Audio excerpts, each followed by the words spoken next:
How Hello, Laney. Welcome.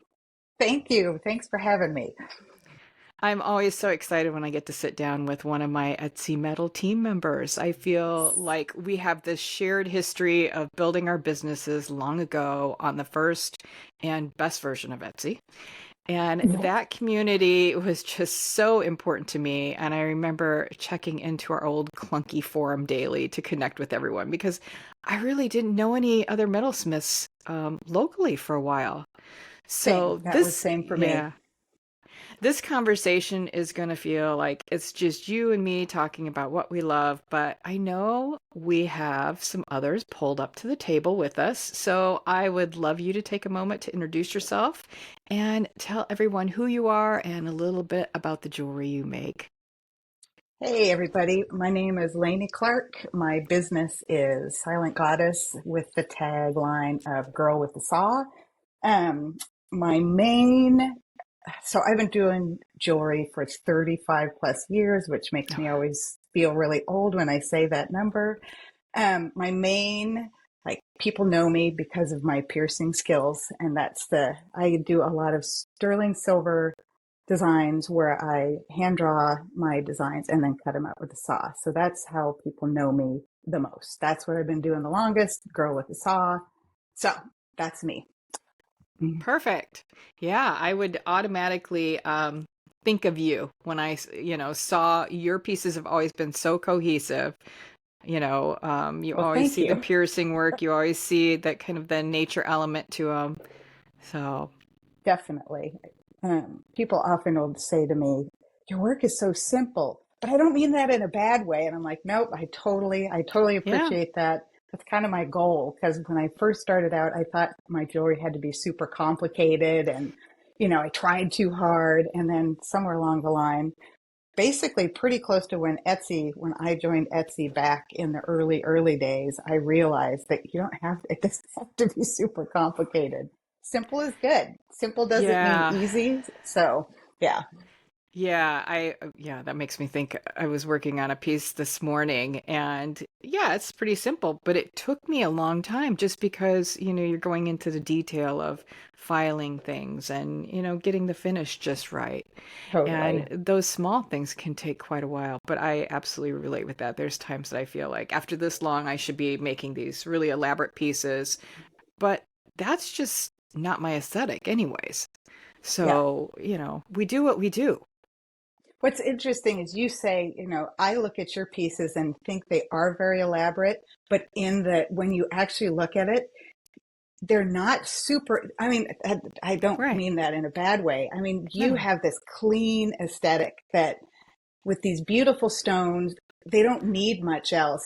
And you just like complement them with your work. So with your metal work. And yeah. So Yeah, anyway, thank you. yeah, So, absolutely. so how did you get into metalsmithing?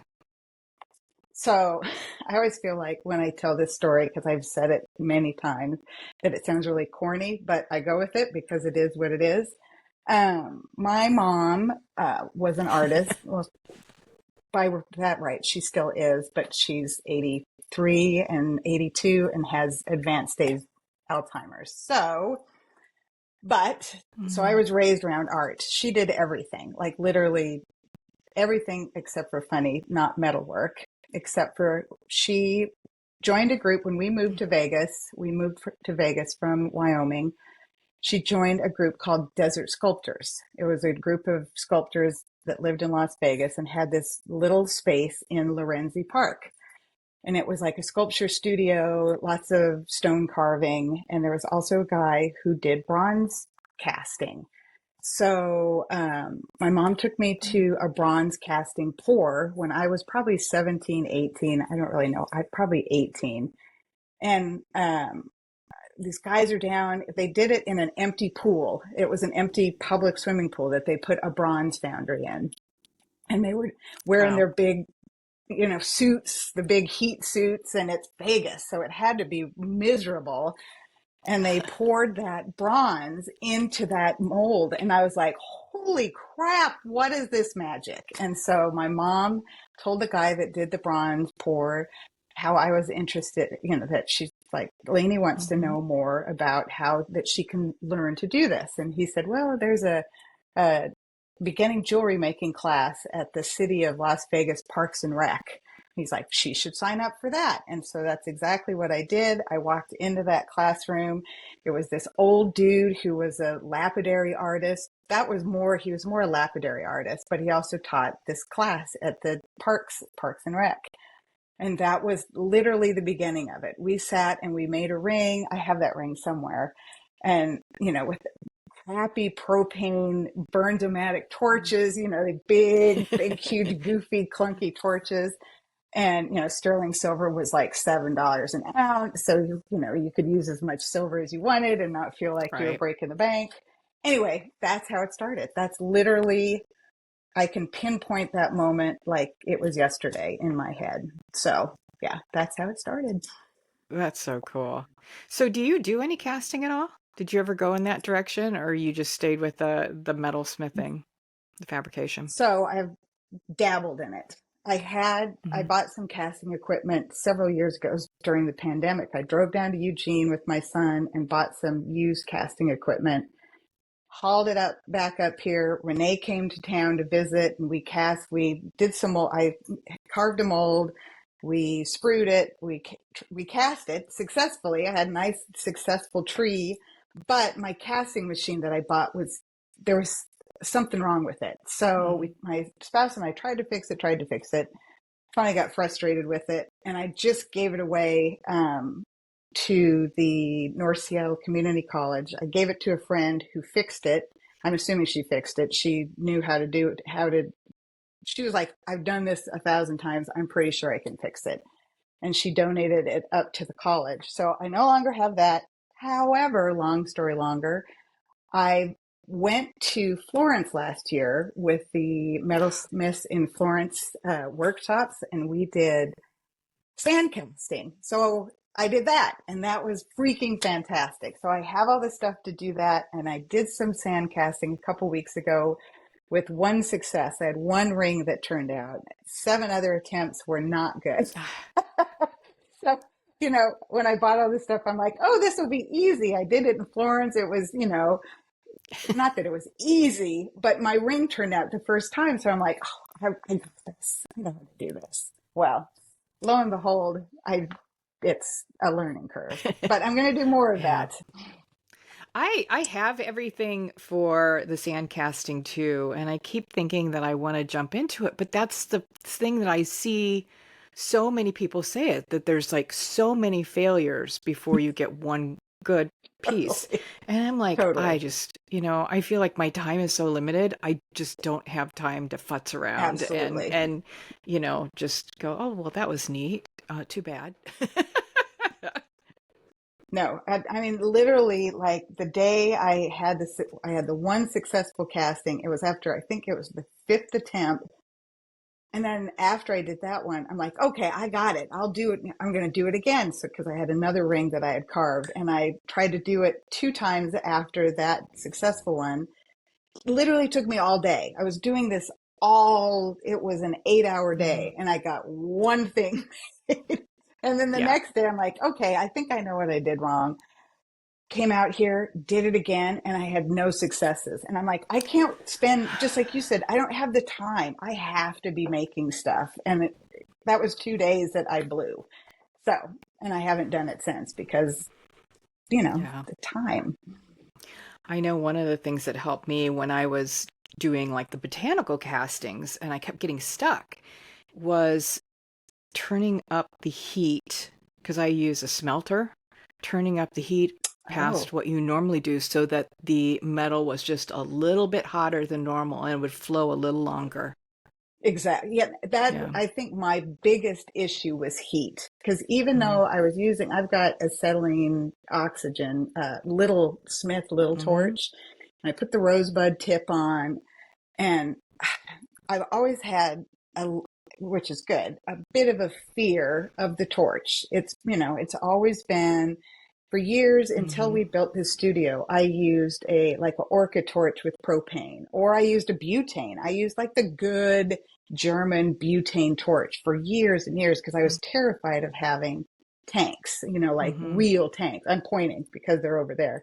Uh, I know nobody's going to see that, but then we built the studio that's freestanding from the house. I was like, okay, I feel a little safer about having, you know, big girl tanks. And so I was thinking that with the rosebud tip, it was going to be easy, but I'm scared of turning up that heat, even in that rosebud tip. It scares me. So I think I Mm. still need to like crank it up and just, you know, get over it and just do it. And I think I'd have a lot more Just success. burn that thing down. I just, I was thinking like at the class, the workshop in Florence, um, Margarita, her studio has a natural gas torch that's like piped in, and it's like Mm. this big, huge blowtorch. You know, it's like no BS, and it melted that gold. We alloyed gold, and it melted it. And it was so fast. So I'm sitting here trying Mm. to do it. I'm like, Jesus, what the? I think it's just heat. It's heat, and I'm scared of the dang torch, which is embarrassing to say, but I am. Well, there's always, you know, kind of that healthy reverence for working Very with much something so. dangerous. Very much so. I always see people take the smelter and just pick it up and pour it. And I can't, I'm scared to death of that. I'm like, my luck, the crucible's going to fall out. It's going to Falling. splash all over. I'm going to be just burned, you know. So I have these little No, tongs that I absolutely. take it, and it's so Yep. clunky. I don't know what the thing is, but you know, What's oh funny is well. I'm assuming like the smelter, it's like the electromelt. Is that what's, Yeah.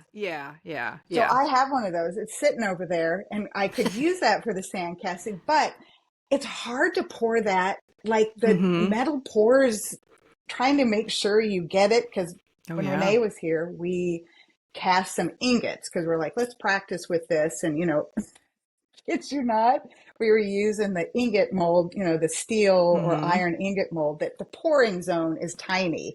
And we kept splashing it out of it. So I have this memory of doing that.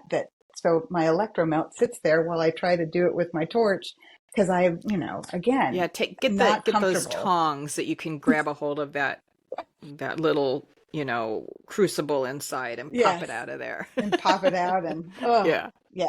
Anyway, I definitely I'm very respectful of the heat and safety. And, you know, I try to always, you know, be super careful, but it Yeah. also kind of makes it more difficult because my anxiety, I have a lot of Mhm. anxiety and it comes out in weird ways like that in the studio. Yeah. 35 years and I still feel that way. Hey, you know, that's a comfort zone. Yes, definitely. So, Ah, so you know, I'd love to hear what inspires you and if there are any kind of reoccurring themes or elements in your work that you find yourself coming back to again and again. I would have to say, if anybody knows my work, it's trees. You know, I love trees. I've always loved trees. I haven't always lived places that have trees. And since, I mean, I've lived in Washington now just about 30 years, and I live here because of the Mhm. trees. And so we built my studio. So I have three big windows that face this big, huge bank of really tall, like 100-foot tall pine trees. And Wow. truly, and it sound, you know, that's so cliche. People, you hear it all the time, you know, nature inspired jewelry, you know, this, but it's truly like mine is nature inspired. And so I, cliche or not, I look out at those trees and I'm always trying to capture that same feeling, um, that I get when I look out at those big, tall, sweeping trees. And is totally a reoccurring theme in my work. Yeah, I really feel like, you know, I think so many of us are just inspired by nature because of what we do. You know, I love the stones. I love the organic nature of them. And I'm so just blown away that, you know, there's something this beautiful and unique in the earth. And then if you're looking at Definitely. mountains and you're seeing, you know, the color lines of that. And yeah, I'm a huge tree person too. And I love the scent of Yes. the forest, the scent of wet moss. Yes. Um, and I think that's just something, in our DNA, and we can just interpret it in ways that maybe are subtle or maybe are literal. Absolutely.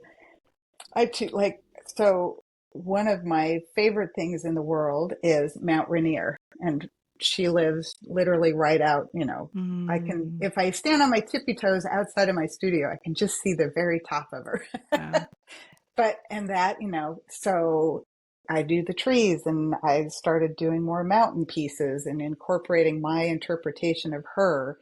And absolutely, like rocks and stones and mountains, like that, I live for all of that. If hmm somebody said I'd give you $5 million if you stop looking at the mountain and stop, and I'd be like, sorry, can't do that. There's no way. You can't yeah, pay me enough to not, be able to be close to mountains and close to trees. And yeah, yeah. so There's that soul of place. Once you very connect much with so. that, it's hard to get it out of your system if Very you much can. so. Yeah. I am a big mover. I like to move. I don't like to stay in the same place for more than 5 years typically.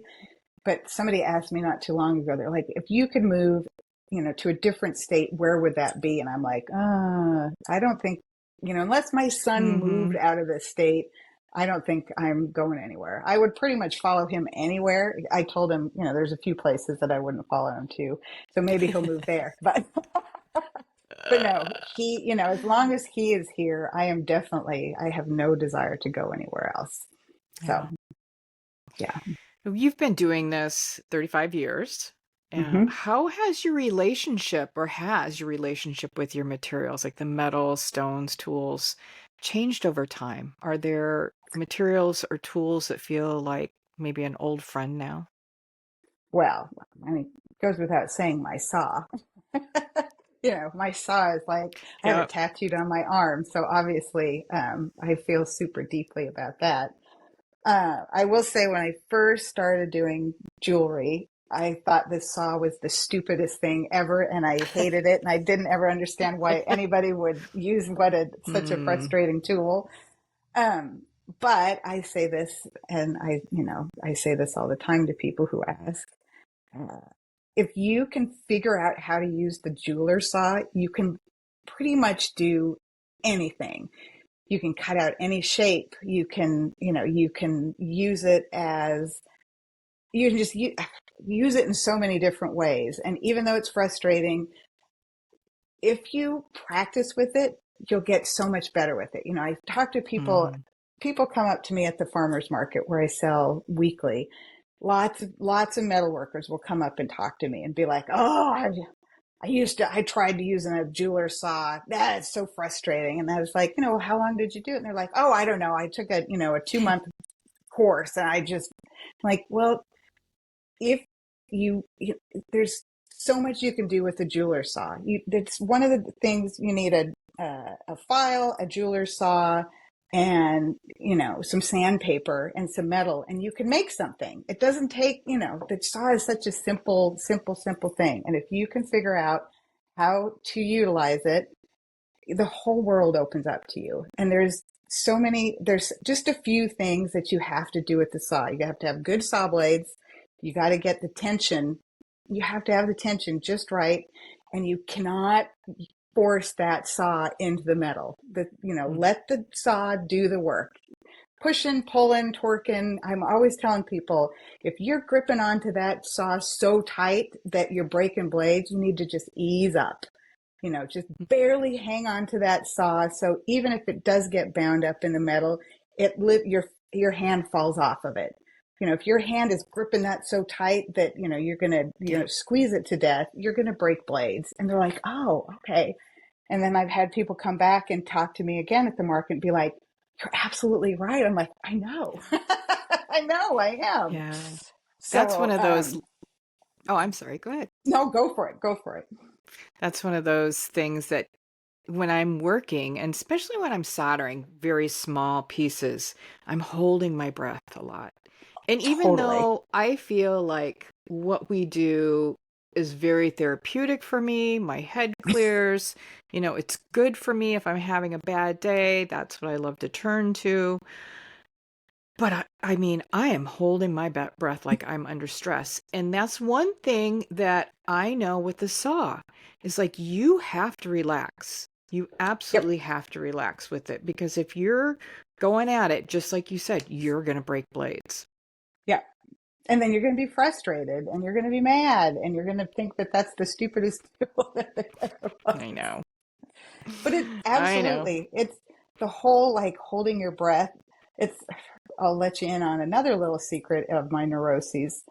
I am, when I'm sawing, certain days, I am so stressed about breaking blades. Like that's when the Mm. when blades break, it pisses me off and it scares me. You know, I'm usually like sawing along, going along, and the blade will break and I'll like scream like a girl because it just startles me so much. And so there's some days that I come out here and I sit down and I'm about to get ready to pierce a bunch of stuff out and I'm like terrified of that. And then I have to say, I'm like, Laney, calm down. You've been Yeah. doing this a long time. But there's still, my mental health is so tied around creating. I have to create because Hmm. if I'm not creating, I get in a really not great place. But Yeah. also, even when I'm in the middle of it, a lot of my anxieties are like running through, but I work through it. And I think that's all Hmm. part of the process. I think that's all how I deal with those anxieties, that I don't let it stop me. And I know I just have to push through it. I don't, Yeah. you know, even 35 years later though, it's still that way. Yeah. We all have we all have our things, don't we? Yes, we do. You had mentioned, using a good saw blade. What saw blades do you use? So I use Nanos by Pepe. Okay. I That's, haven't tried oops, those. my ear pod just fell out. Hang on, hang on. I gotta get it. I've done it too. And of course, it goes right underneath my bench. So, okay, I'm back. Can you hear me? Yep. Okay, good. Anyway, saw blades, Nanos. That's. I used to use Hercules White Label. I Hmm. swore that those were the best saw blades out there, and then they went through during pandemic. Their quality, like I don't know what happened. It like I bought a gross from Rio, or I think that's who I Hmm. got them from. And I kept breaking them. I'm like, what in the heck is going on? So I started looking at them with my loop, and they were rusty. They had like rusty spots in them, and Oh, wow. I would find like maybe two out of a dozen that I opened that would be okay and last. But then I'd put new blades in and I'd break them. So for years, David at Pepe was trying to get me to use the nano blades. I'm like, no, I like the ones I have. No, no, no. And then finally, maybe Renee gave me some. I don't remember. Somebody gave me some and I used them. I'm like, dang, okay, these are great. And that's what I've been using ever since. So yeah. Oh, that's And great. Yeah. I only use 1/0 blades. I don't use any other size. So, people always kind of find that amazing, you know, because they say you have to use certain blades for a certain gauge of metal. And I'm like, well, you don't. Yeah, I don't either. I use one size. I do have another that I've reserved for like really, really thick. And half the time I don't even like change it over. I'm Same. like, you know what? Just slow down. Use a Yeah, lot of lube. Slow down. exactly. You'll get through it. Yep, exactly. I don't like the really big blades. I'm super sensitive to like sound and feeling. And when I'm cutting with big blades, I don't like the way it feels. It's too like, again, it's that anxiety thing. I feel like I'm going to break blades Mm, because it feels like they catch too much. yeah. Can you see yourself doing this for another 30 years? Oh, God. I don't know. Maybe in some capacity. I have slowed. So I had a back injury last year, 2024 in January through May, that stemmed a lot from hunching over.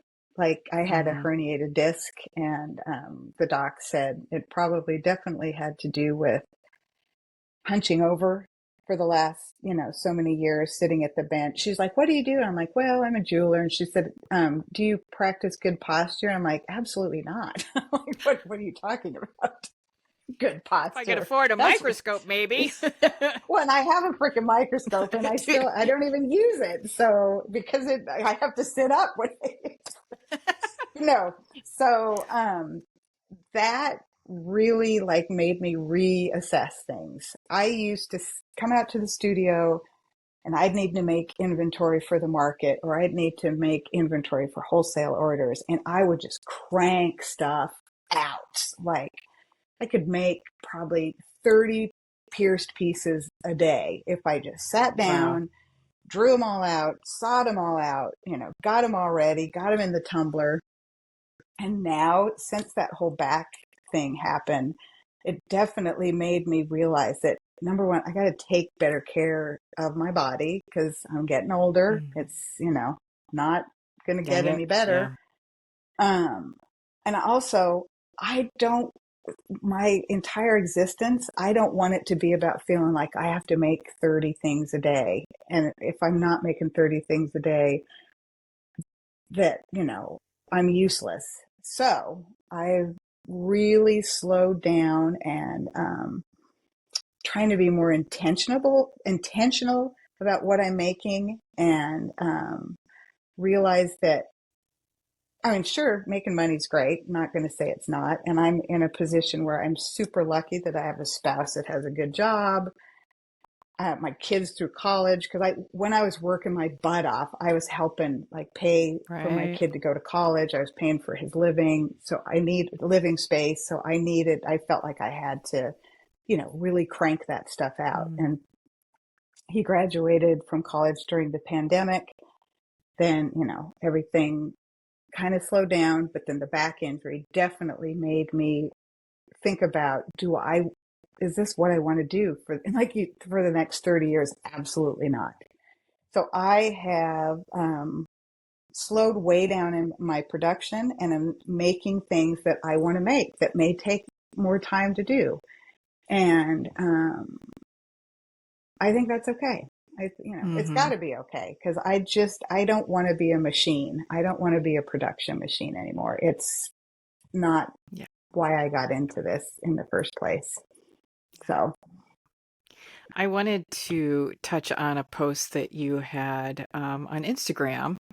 And I think right now we're all just navigating the rising costs of materials. And so in one of your Instagram posts, you said, sweep your sweeps. The cost of silver is absolutely stupid right now.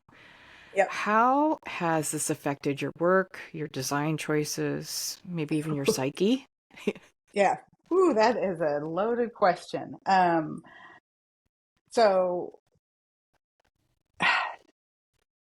it's in thinking about like how much metal is used in a piece. I read a post yesterday that kind of made me go, oh crap, you're absolutely right. I've been super stressed out about the price of metal. I ordered from Rio, I don't know, when it was still at $47 an ounce or something. And like a sheet of metal that I got, the same sheet that I would buy last year at this year, it's like doubled. And I Mm-hmm. usually buy like a 4x6 sheet. Just, I know a lot of people who buy these huge amounts and then they have them. I just never do that, mostly because I have a net 30 account at Rio that's a $300 credit limit. So I usually buy in $300 stints because, it's like net Sure. 30, which is, $300 is nothing anymore in metal. So Yeah. I order these, and I'm figuring out like a 1 inch piece, how much that costs compared to, what I'm charging for it. And I'm like, all right, yes, the metal prices have been going up, but it's still not a huge chunk of money, right? But still in my head, I'm like, but it is a huge chunk of money when you think about, what I'm able to charge, especially for like a pierced piece. It's that whole simple thing. Mm-hmm. I'm like, I can't charge a whole lot for this because the customer is going to be like, what am I paying why would I pay $90 for this flat piece of metal with some lines cut out of it? So it really gets into my head, Yeah. like, all right, I have to, I either have to figure something else out and not use as much sterling. But the thought of I used to make things in copper too. I used to do like earrings and pendants in copper, but I hate sawing copper. It's like, I tell people it's like sawing through chewing gum that has glass in it, because it's I so love that. awful. It is Yeah. so like gummy, yet like, wrenching. Yeah. I hate the way it sounds. I hate the way it feels. And, pendants aren't good for copper because they'll turn your skin green. Earrings aren't so bad, but they oxidize. We all know how copper reacts to life. So I don't really want to do that either. So long story longer, I'm sitting on about 7, 8 pounds of clean scrap, which is great. I've been hanging on to it. And then, not that I don't send my scrap into Rio anymore. I send it to Hoover and Strong, but they sent out that message the other day saying they're not going to buy scrap anymore. And I'm like, Oh, really? yeah, they posted something as of October 14th. They're no longer taking any silver scrap because they had a long diatribe about why they're not doing it. And I'm like, oh, okay. I'm like, great. I don't know if anybody else is going to make that same decision. I haven't heard that Hoover and Strong is no longer taking silver. There's an email. It's also on Rio's site, so you can go and see what they say. I don't know where I was going with all of this. Oh, the whole price of silver. It's been weighing on me a lot, and it has definitely affected when I sit down to work. I have to push through that. It's another mental thing of, it's okay to use your metal. It's okay. It's going to cost you a little bit more. You need to make sure it's built into your prices. Pricing is another thing. That's like the bane of my existence. But if I'm going to run a business, I have to buck up. This is what my business is. I use sterling silver. I have to just figure out a way to be okay with cutting into that sheet and not feeling like I'm ruining something. When I use Yeah. gold, I'm attributing it, like, I don't use very much gold. And whenever I do use gold, I'm always like, all right, this is $50. You better not melt it into a ball. And then I melt it into a ball and I'm like, all right, well, there's $50 that's melted into a ball. And I've been feeling that same way about using silver. I'm like, no, you have to, it's okay. But it's really been messing with my head. Sorry, my dog's making noise in the background. I don't know if you can hear it. Okay. She's No, she's dreaming, going boop boop boop boop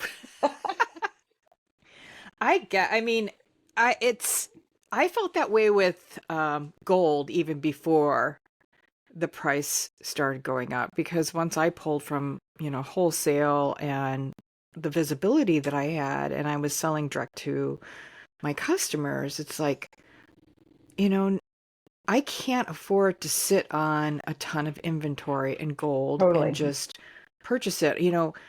God love the people who can do that, but I can't. And Yep. it's the same thing, I keep saying I'm not gonna use very much gold. I'm gonna pull out and then I'll buy some and sit on it for a while, long enough to forget how much I paid for it, I think. And then I'll make something, it's like, oh, that didn't turn out like I wanted it to, or no, I don't really like that. And then I'm cutting it up and I'm putting it in my scrap pile that I think, I can come back through and use for little Yeah, bits and stuff. But it's hard. And, I always thought of silver as so inexpensive, especially when working in gold more. But now totally. even that, I bought a little 3x5 sheet the other day and it was over $100 of 24 gauge. And I'm like, dang, you have Yeah. to stop and kind of think about it. And with me doing more one of a kinds, and I don't know, do you do a number of one of a kinds too, or do So you mostly do production? um, I do a lot of rings, like gemstone rings that Mm-hmm. are, that's one of a kind, but I don't do like to me, your one of a kind is like truly one of a kind. Mine Yeah. are just rings that I'm just, it's production, I guess, because it's not super designed. It's just like, ooh, I like that Yeah. stone. I'm going to put a bezel on it and make it into a ring. Yeah. Um, And I mean, with that though, it's like, that these are pieces that sell for you. And yes, so, you can change out a stone. Somebody else is going to find that amazing because it is still one of a kind, but it's a design. Whereas I can sit here and think, oh, this will be great. I'll sell this. And then it's crickets. And it's like, oh, well, damn it, and I'm just yeah, now starting to go through pieces that I've held on to for far too long because, yep, they're gold and yep, I have to take them apart and I hate it. I absolutely hate it. And then tack on the increase in metal costs. And you have to account for it. I think people are talking about it enough that, the general public is starting to understand that it is more expensive. yeah, And then back to, the simple pieces pierced, people don't understand how long that takes to finish that piercing so that it doesn't look janky. I mean, absolutely. you're I mean, probably pretty yeah, good at doing it, but but like no, someone like me that doesn't do it, it's like there's a lot of filing that has to go on. There's a lot of yep, sanding that needs to go on. yep, And absolutely. And yeah, I mean, it is. And even though I make a lot of those pieces at once, like it takes every single one of those. I have to like sand and I have to drill a hole and then I have to sand it some more and then I tumble them and then I have to add findings and then, don't yeah. even get me started on like chain costs. Like chain Oh, I costs have know. just skyrocketed. They skyrocketed during the pandemic. Like the chains that I buy doubled in price. And then over the last like year, they've like tripled in price. And I haven't even looked at them since the cost of metal because I buy them. Those I do buy in bulk. I don't even want to know what they cost now. I haven't even looked. And I've thought about being like, all right, well, maybe I offer my work. You can buy it without the chain, but if you want the chain, then I'm like, how do I display that at a farmer's market and hope that people don't walk away? It's really easy to put something in your hand that's a chain and a pendant. It's really easy to just, I don't know how to display that. So I don't know what I'm going to do on that. Yeah, that is tough. I can only think of like behind cases, having Yeah. things laid out that way, but that's not always practical, especially if you have to Yeah. haul things back and forth. Yeah, Yeah. and I have not, I don't think I've bought any chain in a while. I had an abundance of it.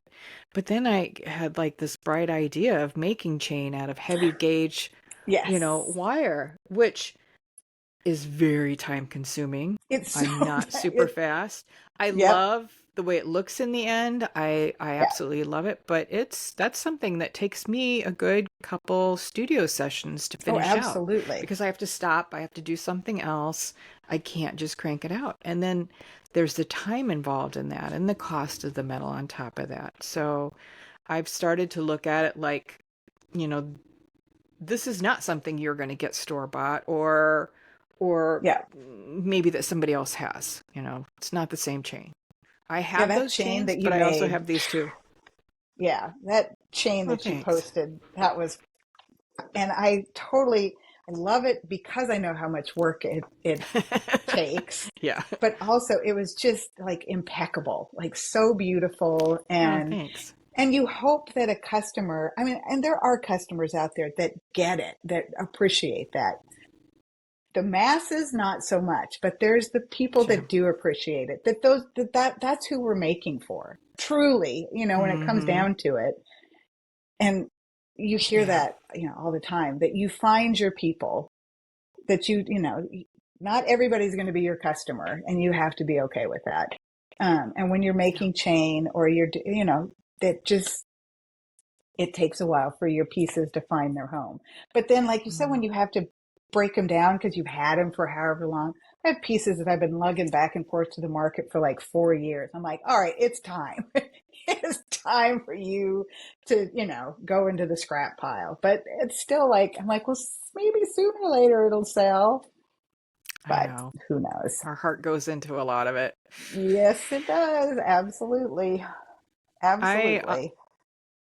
I often talk about my true north as the compass that guides my art. the podcast and my business choices, what would you say is the true north that guides you in your business?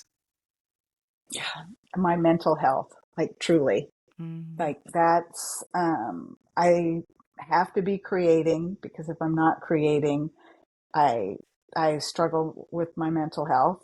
Um, I would, like to say that it's because I like to make money and making money is great. That's fantastic.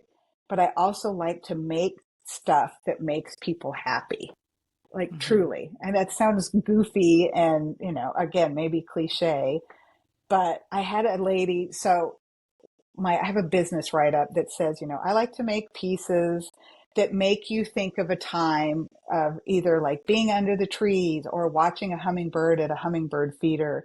That's what I like my pieces to, spark those memories. And a couple of weeks ago at the farmer's market, I had gone to get something to eat and come back, and my vendor next to me was helping this customer, and she was like, "Oh my God, I'm so glad that you showed up. I saw this piece. She bought a piece. It was like two trees under, and there's a crescent moon."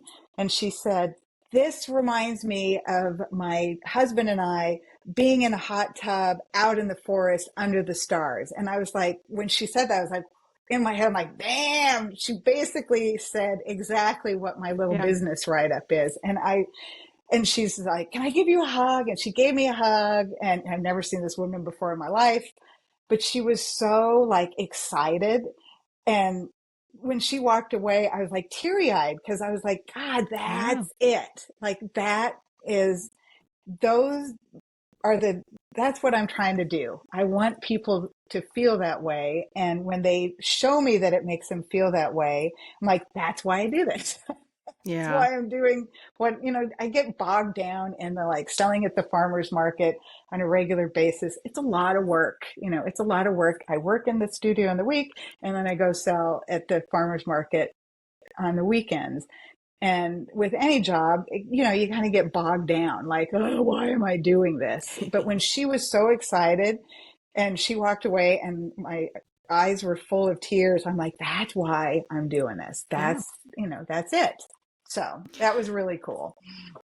Yeah. I think women, especially, and I hate to generalize, I really do, but women, especially, whether it's your clothing, whether it's art, whether it's jewelry, you're not just buying that piece because it's utilitarian. You're buying a feeling with that.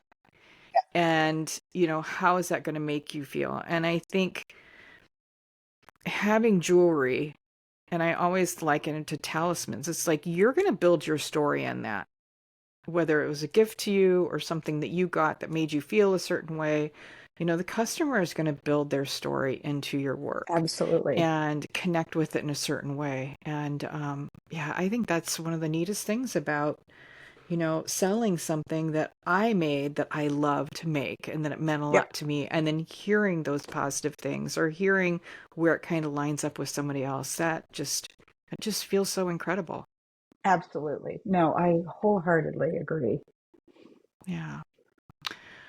I noticed that you wholesale your work, and I saw on your website that you're on Fair. Hmm. And I've been thinking a lot about these bigger platforms like Etsy, Fair, and Amazon, for a while. Like when Amazon started their handmade, Yes. everybody was flocking there. And then, we all love the early days of Etsy, but it's like now it seems like people are competing with mass-produced items at Absolutely. incredibly low prices, and the policies of these bigger companies don't support small creative businesses. How has your experience been selling on Fair so far? um, when I first started, I've been on Fair, I don't even know how long. Time is like a time warp, so I couldn't even tell you when I started. I was thinking that I was going to lean more into doing wholesale so I could just be at the bench more and just work and not have to sell retail so much front facing with customers. And now I'm like, why did I even want to do that? It doesn't matter. So it was good at the beginning. However, it's a lot of freaking production work. After a while, I'm like, holy crap, this is not what I want to be Yeah. doing. So fair was really good. And I'm still on fair. I haven't done much with it because it was too much work. My back issue happened and I haven't updated my fair. Every once in a while, I have a store up in Bainbridge Island that will order from me on fair. Mm-hmm. Like once a year. So that order will roll in and I'll do it and send it off. But then he'll just call me and be like, I want this instead of going through fair. So, either here nor there.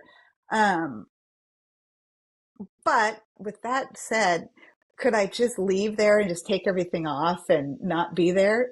Sure. Have I? No. So I don't know.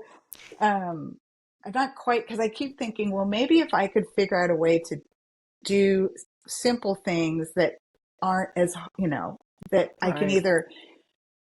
I have a friend who lives in San Diego and they own a casting company. And he's like, send me stuff. Let's try casting your pierced pieces. And then it would be way easier to do wholesale. Have I done that? He's been telling me to do that now at least a couple, 3 years. Have I done anything to make that happen? I have absolutely not. So I don't, Yeah. maybe someday I'll do it. I don't know. I don't know. Do you know Kristen Larson? She's up in Washington too. The name is super familiar, but I don't She think I does a lot know of her cast work. personally. Her and her husband, he does the casting and she does a lot of the wax carving. And even though she puts things through molds, she's like, it's so important for her to keep the handmade part of Exactly. it that she's, adjusting everything. She's going back through and recarving after it comes out of the mold. And I think that's one of those things that I wonder, either you can't carve perfectly, you've got to keep some of that organic side, Yeah. or is it going to lose that feeling of being handmade? I think And you I don't know just about nailed it right you. there. Yeah, I don't know about Yeah. you, but it's still like my hands need to be on that piece. Yeah. And that's probably because that's what I chose. I love Yep. fabrication. No, and I think you just hit the mark because I've had people be like, you need to send this to a laser and, a laser cutter. And I'm like, or the dude that walks up to my booth at the farmer's market on a somewhat regular basis is like, oh, dude, your laser cutter. I'm like, no, I'm doing this all by hand. They're like, what? I'm like, no, I draw it. And then I saw it out and they're like, a saw? I'm like, yep, a saw. And I show him the saw because I bring my saw Mm, a saw to Mark. And he's like, oh, a coping saw. I'm like, no, it's a jeweler's saw. He's like, well, it looks like a coping saw. I'm like, well, it's not. It's a jeweler's saw. So many times I've had that conversation and the whole laser cutter thing, like, absolutely not. I'm not doing this yeah. again to be like a machine. I'm doing it because I want to make, and I think that's why the whole casting thing, I think sounds like a great idea, but again, it's like just Yeah. I'm losing that, I'm not the one making it. I'm not the one that's like putting my time and effort into it when I send it to a caster. Even though there's Yeah. probably tons of cleanup work that would be required, but again, that's not really what I want to be doing is cleanup work. I really would rather be making Right. something. Well, that's what I figured out after doing production, and just like, I hate this. I hate doing things over and over, but I don't want to hire somebody. I don't want to Yep. send things to a caster.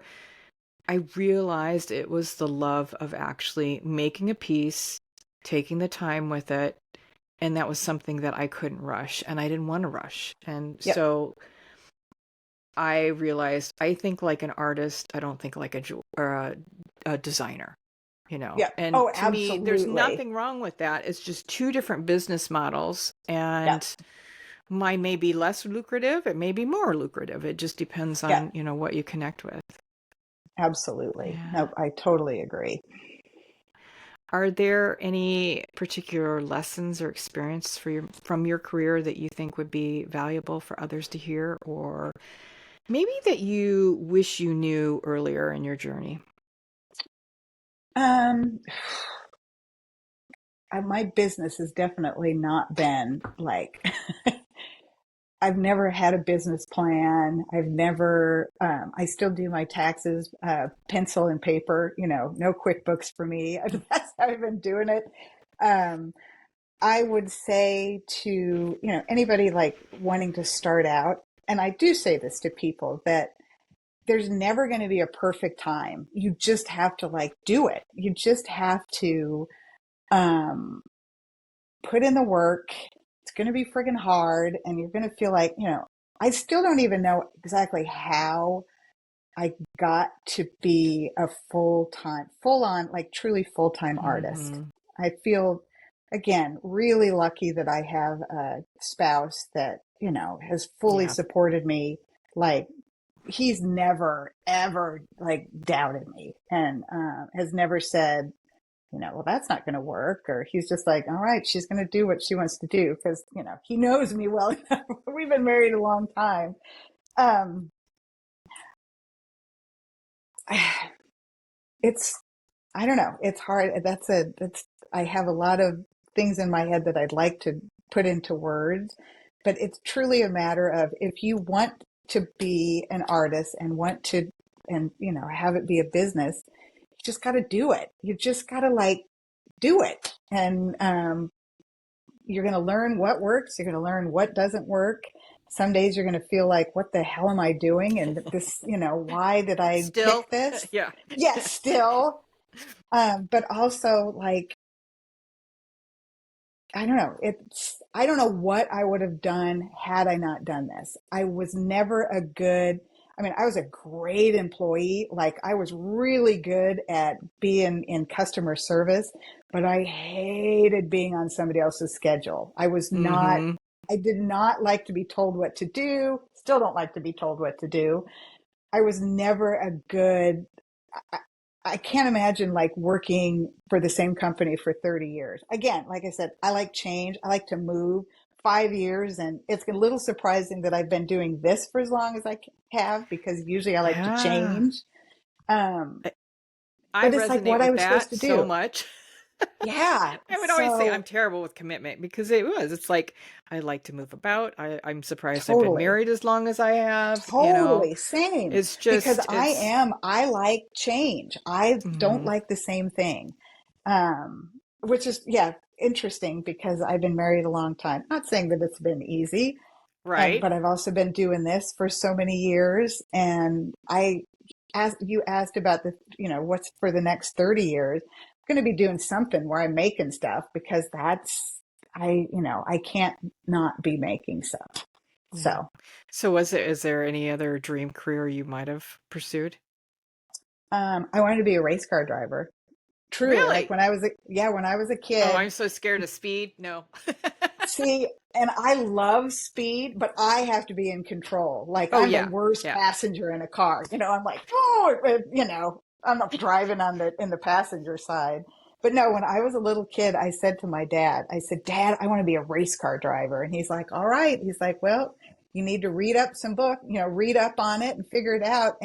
But then I quickly realized that in Cheyenne, Wyoming, there's not a whole lot of opportunities for a girl to be a race car driver, Right. but that's okay. Um, I'm kind of like an amateur mechanic. I've always liked working on solving car problems. So, but yeah, it would still be. I would love to be like a rally driver or a race car driver for sure. Have you ever done that where you've gone out to a track and you just No, used a car one time? I I haven't, got a but I gift should. certificate from my husband to do that. What? He could do like his dream car, whatever it Yes. was, and he never used it Oh my ever. I bought it God. like, I'd say at least 15 years ago. I'm like, what is wrong with you? I would have totally, totally used that. I would have been scared crapless to do it, but that would be No. really cool. Yeah. I'm sorry that he didn't use it, because man, that Yeah, would have been it's awesome. kind of how it goes. Yeah, it is. If if Totally. if you could teach your customers one thing about appreciating handmade jewelry, what would that be? It would be showing them like how much dedication it takes for that piece to be made. Like, you know, how much of my heart I pour into that Yeah. that specific piece. But with that said, most of my customers kind of know that. Like my collectors know that, and that's enough for me. You know, that's good enough for me. Yeah. Well, Laney, before we end today, is there anything you wanted to share that I didn't touch upon, or is there anything on the horizon that you're excited to share about? Um, huh. I will. So this is kind of exciting. I will be teaching with Vivi Magoo in Tucson in February. I've never taught in Tucson before, so doing 3 different workshops. That's exciting, terrifying. Again, it's one of those things I said absolutely to, and now I'm like, what the hell did you say yes to that for? But I'm actually really excited about it. I do love to teach. Um, it's, you know, stressful and scary, but I also really I like to share what I know. I like, you Hmm. know, if I I am an open book when it comes to teaching people about making jewelry and working with metal, and so I'm excited for that opportunity for sure. Oh, that'll be great. That'll be Yeah, great. I definitely. know so many of my listeners already follow along with you, but please share how people can best connect with you and see all that you're doing. Best place to do that is Instagram for sure. I post very regularly. My Instagram profile is Silent Goddess, pretty easy. That's where like I post new work that I'm working on. I post, you know, where I'm going to be show wise, teaching wise. I also have a website. It's silentgoddessartjewelry.com. And yeah, that's the best way to get in touch with me. Yeah. Well, thanks so much, Lainey. It's been such a pleasure to be able to finally sit down with you one on one. Well, I appreciate it. You know, it's been great. And you were absolutely right. It was way easy once we got going and the nerves went away. So I appreciate you for hanging in there with me. Good. I'm glad you're saying that because there's so many people that refuse to come on because they're like, nope, I'm too scared to do that. I'm like, it's No, easy. it really, I will say that to the masses out there. Just do it. It's great. So absolutely. Well, thank you.